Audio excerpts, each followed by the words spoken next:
As stated in the niche, partitioning between sea turtles and waters of the protected tropical island, a sea turtle's diet, particularly early on, consists of algae and plants.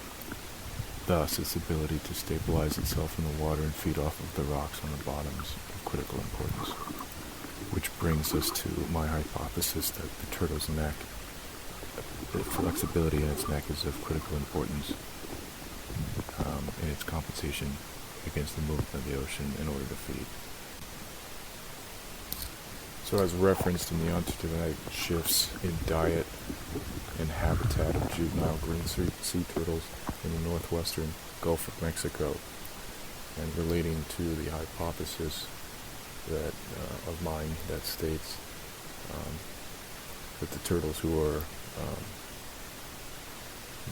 braver or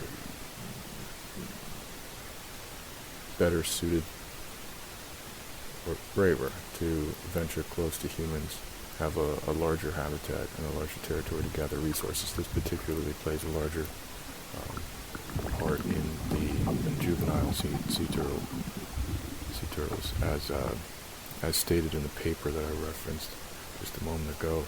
The territorial ranges of the sea turtles are very dependent on the size of the sea turtles, which is a reference to their age.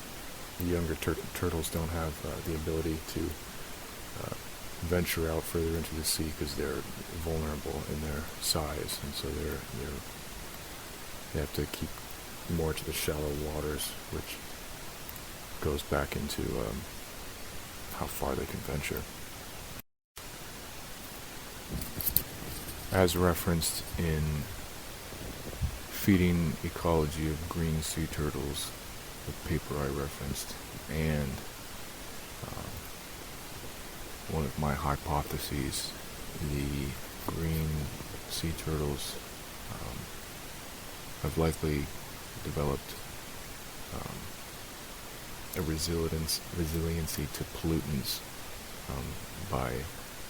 from being in contact or close proximity to humans.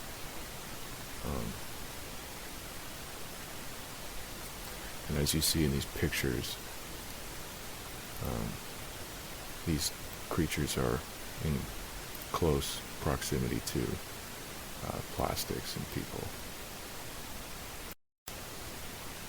As you can see, this turtle is foraging in extremely shallow water. This is evidence that the turtles they'll forage in protected habitat, and as it references in the paper, foraging habits of green sea turtles in the northwestern Gulf of Mexico.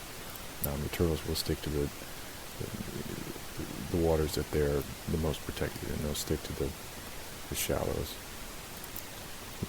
Referenced in the other paper that I previously mentioned, these turtles are sustaining stab wounds from sea urchins that are mounted to the rockery in these habitats that they're foraging around in, which relates back to my hypothesis.